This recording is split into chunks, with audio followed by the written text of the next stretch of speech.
আজকে যে সকল সুশীলরা বিএনপিকে প্রশংসা করতে দেখতেছি, আমার তো রীতিমতো ভয় লাগতেছে। এই সুশীলরা কিন্তু তারেক রহমানকে চোর বানাইছে। যে সকল সুশীলদেরকে আজকে বিএনপির মঞ্চে যায় যায় বড় বড় ওয়াজ মাহফিল করতে দেখতেছি, এই সুশীলরা কিন্তু তারেক রহমানকে পিটানি খাওয়ার ব্যবস্থা করছে। এই সুশীলরা কিন্তু বড় বড় পত্রিকাতে দিনের পর দিন মাসের পর মাস বয়ান তৈরি করে লেজিটিমেসি ক্রিয়েট করছে যে খালেদা জিয়ার মতো মানুষকে জেলে নেওয়া যায়, ওরে এক কাপড়ে লাথি দিয়ে ঘর থেকে বাইর করে দেওয়া যায়। এই সুশীলরা কিন্তু করছে। এই ধরনের একটা রিয়েলিটিতে বাংলাদেশে কি হইতে পারত?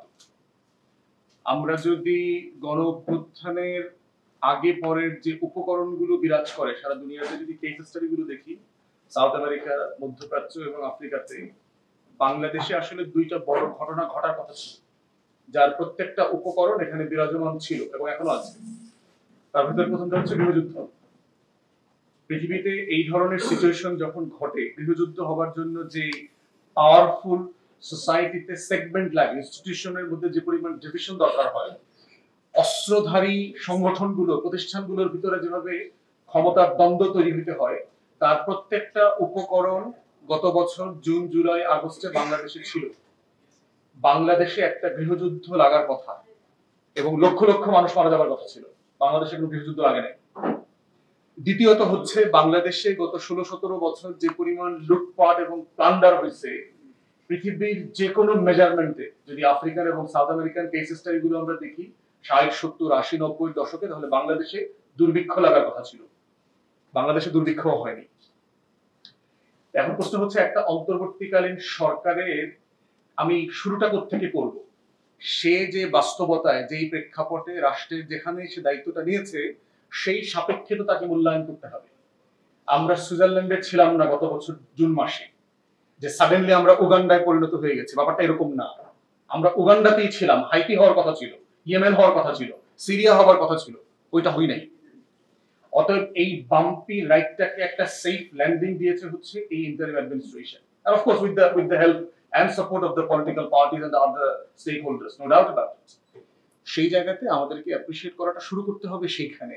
যেই সকল সুশীলরা এখনো কলকাতা এবং দিল্লির চোখ ছাড়া নিজের চোখে দেখতে পায় না, সেই শুধু চিন্তা করে যে আরে আগেই তো ভালো ছিলাম, এমন দেশকে চেয়েছিলাম, কি মধুর বাসর ঘর ছিল আমার গত 16-17 বছর। এই ধরনের বাটপারি চিন্তা হলো কলকাতার দিল্লির বয়ান। পারসিস্টেন্টলি ইন্টারিম অ্যাডমিনিস্ট্রেশনকে হেয় করা, ছোট করা, আন্ডারমাইন করা, তাকে ফেইল করানো। আমি একটা সরকারকে ওন করে তার সাথে শতভাগ সমালোচনা করব, দ্বিমত করব। বোর সাথে যেভাবে ঝগড়া করি, যারা ভালোবাসা দ্বিমত করা যায় তাকে শত্রু মনে করে দ্বিমত করায় ঝামেলা আছে। তো যে এই ইন্টারিম অ্যাডমিনিস্ট্রেশনকে এনিমি ভেবা, অপর মনে করে সমালোচনা করে, আর আমরা যারা নিজেরা তাকে আমার মনে করে সমালোচনা করি, এই ফান্ডামেন্টাল ডিসকোর্সের ভিতরে পার্থক্য আছে। বাংলাদেশে এই সুশীলরা, আদি কারেক্টলি বলেছে, কোনোদিন এই বাংলাদেশকে তারা ওন করে না, শুধু আওয়ামী লীগের সরকার না। They think of themselves as a separate state within a state. তারা কখনোই মনে করে না। এবং আজকে যে সকল সুশীলরা বিএনপিকে প্রশংসা করতে দেখতেছি, আমার তো রীতিমতো ভয় লাগতেছে। এই সুশীলরা কিন্তু তারেক রহমানকে চোর বানাইছে। যে সকল সুশীলদেরকে আজকে বিএনপির মঞ্চে যায় যায় বড় বড় ওয়াজ মাহফিল করতে দেখতেছি, এই সুশীলরা কিন্তু তারেক রহমানকে পিটানি খাওয়ার ব্যবস্থা করছে। এই সুশীলরা কিন্তু বড় বড় পত্রিকাতে দিনের পর দিন মাসের পর মাস বয়ান তৈরি করে লেজিটিমেসি ক্রিয়েট করছে যে খালেদা জিয়ার মতো মানুষকে জেলে নেওয়া যায়, ওরে এক কাপড়ে লাথি দিয়ে ঘর থেকে বাইর করে দেওয়া যায়। এই সুশীলরা কিন্তু করছে। ফ্রাস্ট্রেটিং হচ্ছে যে BNP leadership simply in a state of oblivion. তারা ভুলে গেছে বিস্মৃতিতে। এবং এটা হলো বেশি ডেঞ্জারাস, কারণ যারা আগামী দিনে গভর্নমেন্টে আসবেন প্রিটি লাইকলি, তারা যখন এই স্টেটের শত্রু মিত্র প্রশ্ন ভুলে যায়, এইটা হচ্ছে প্রত্যাশা প্রাপ্তির আলোচনার সবচেয়ে বড় চ্যালেঞ্জ। যে তারা এই অ্যাডমিনিস্ট্রেশনকে যে ভাষায় কথা বলছে, বলা দরকার ছিল, সেইটা সুশীলের ভাষা হয়ে যাচ্ছে। গুড ফেইথে করতেছে, কোনো সন্দেহ নাই। কিন্তু এই জন্য আমরা বোধ করছি যে বাংলাদেশে যদি ইন্টারিম অ্যাডমিনিস্ট্রেশনকে কোনোভাবে অ্যাপ্রিশিয়েট করতে হয়, তাহলে ওটা অ্যাপ্রিশিয়েট করা শুরু করতে হবে যে ওই জায়গা থেকে যে বাংলাদেশে একটা দুর্ভিক্ষ হওয়ার কথা ছিল, হয় নাই। বাংলাদেশে একটা গৃহযুদ্ধ হওয়ার কথা ছিল, হয় নাই। And then on what should have been done, কি কি করবার সুযোগ ছিল, কি কি করা যেত, সে আলোচনাটা শুরু হতে পারে। তারপরে প্রথম কথা দেখেন যে ফাইন্যান্সিয়াল ইন্ডাস্ট্রিতে একটা ডিসিপ্লিন ফিরে এসেছে, প্রিটি লাইকলি। এক্সপেকটেশন হতো না। ব্যবসায়ী বিজেপির প্রতিনিধি এখানে আছেন ভাই, ওনারা তো বলবেন ওনার ব্যবসায়ী ভাইদের কাছ থেকে আমি কখনোই মানে কান্নাকাটি ছাড়া আমি বেশি কিছু শুনি নাই। বরাবরই ভাই এটা নাই, ভাই ওইটা নাই, ভাই এটা দেন, ভাই ওইটা দেন, আরো বেশি দেন, আরো বেশি গ্যাস দেন, আরো বেশি তেল দেন, কোনো সমস্যা নাই। এটা স্টেটের সাথে কন্টিনিউ স্টেক হোল্ডার নেগোসিয়েশন চলবে নাগরিকের জায়গা থেকে, এটা নাথিং রং উইথ ইট। কিন্তু বাংলাদেশে প্রতিদিন আপনার গড়ে ৩,৫০০ কোটি টাকা করে লুটপাট হয়েছে গত ১৬ বছরে।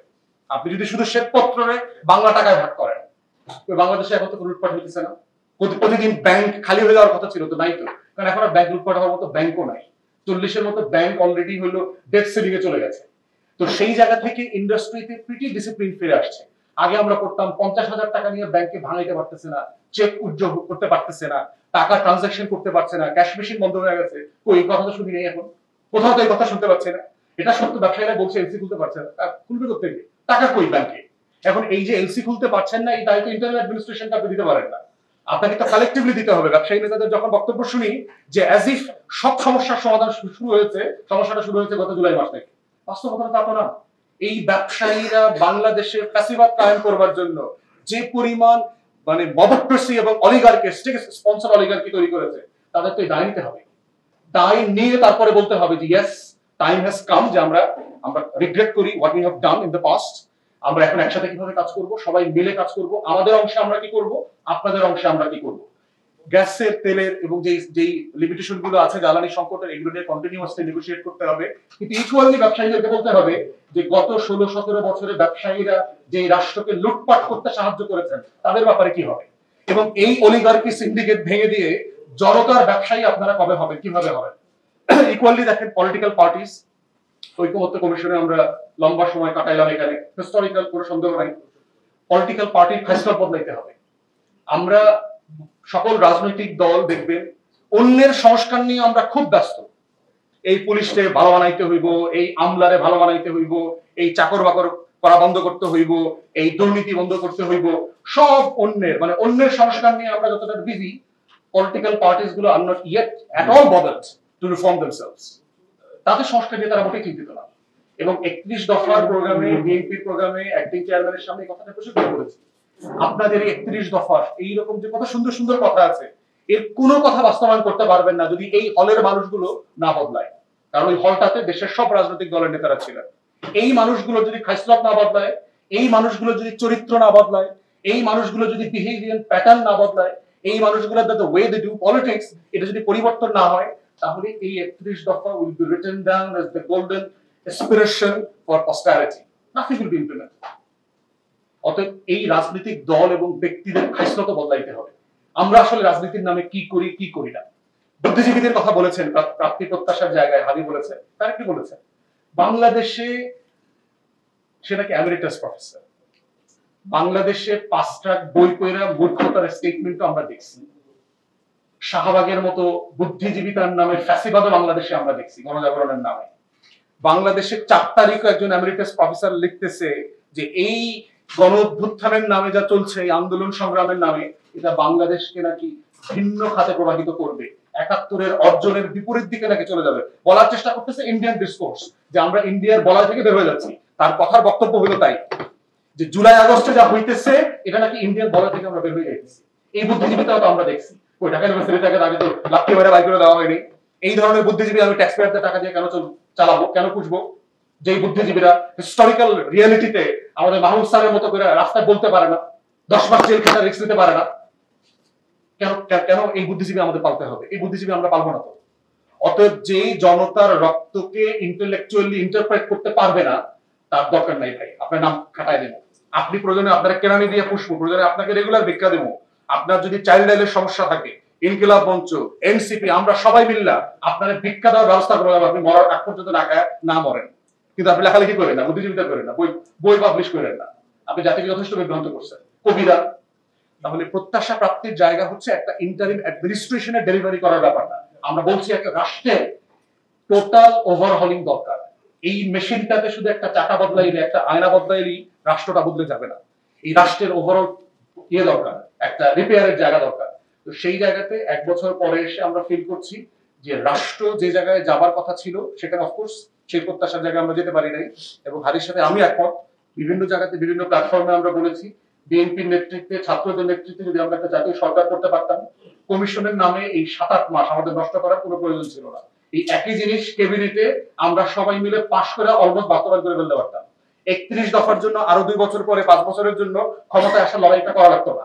ওটা এই সরকার 2 বছরের ভিতরে এগুলো করে ফেলা সম্ভব হইতো। এটা আমাদের একটা কালেক্টিভ হিস্টোরিক্যাল ফেলিওর, এবং এইখানেও আমাদের শত্রুরা আমাদেরকে মিসগাইড করছে।